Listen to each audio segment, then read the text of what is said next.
Hello friends, welcome to my channel. இன்னைக்கு நம்ம சேனல்ல பார்க்க போறது சிங்க் தொட்டி பாத்தீங்கன்னா அடைச்சிக்கும். சோ அந்த மாதிரி அடைச்சிருக்க நேரத்துல பாத்தீங்கன்னா தண்ணி வந்து போகவே போகாது. இந்த மாதிரி பிரச்சனையை வந்து ஃபுல்லா கம்ப்ளீட்டா எப்படி க்ளீன் பண்றது அப்படினு இன்னைக்கு இந்த வீடியோல பார்க்கலாம் வாங்க. இந்த மாதிரி வந்து ஒரு டிஷ்யூ பேப்பர் எடுத்துக்கோங்க. டிஷ்யூ பேப்பர் வந்து அந்த ஹோல்ஸ் இருக்க கூடிய இடத்துல வந்து போட்டுக்கோங்க.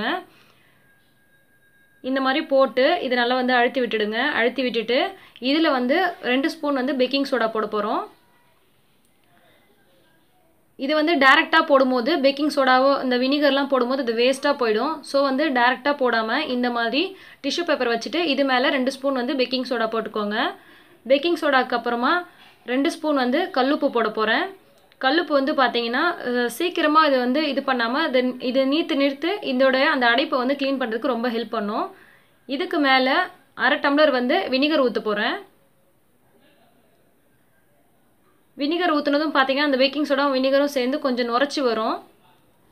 இந்த வினிகரும் இந்த பேக்கிங் சோடாவும் பாத்தீங்கன்னா ஒரு நல்ல க்ளீனிங் பர்பஸ் எதை க்ளீனிங் பண்றதா இருந்தாலுமே இந்த பேக்கிங் சோடாவும் இந்த வினிகரும் ரொம்ப யூஸ்ஃபுல்லா இருக்கும்.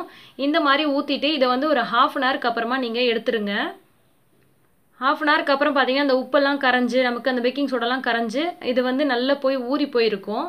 உள்ள அந்த அழுக்கெல்லாம் கூட பாத்தீங்கன்னா உங்களுக்கு எடுத்துட்டு இருந்திருக்கும் இந்த ஹோஸ்ல உள்ள இதெல்லாம். சோ இந்த மாதிரி நம்ம அதுக்கு அப்புறமா எடுத்துட்டு நல்லா வந்து ஃபோர்ஸா இதல வந்து தண்ணி அடிச்சு விடுங்க.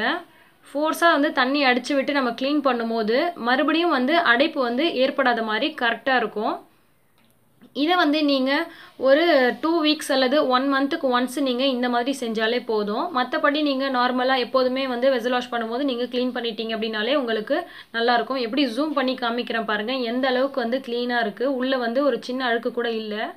சோ சிங்க் வந்து தண்ணி போகாம அடைப்பு ஏற்பட்டுச்சுனா நீங்க இந்த மாதிரி செய்யுங்க. இந்த வீடியோ உங்களுக்கு பிடிச்சிருந்தா லைக் பண்ணி மத்தவங்களுக்கும் ஷேர் பண்ணுங்க.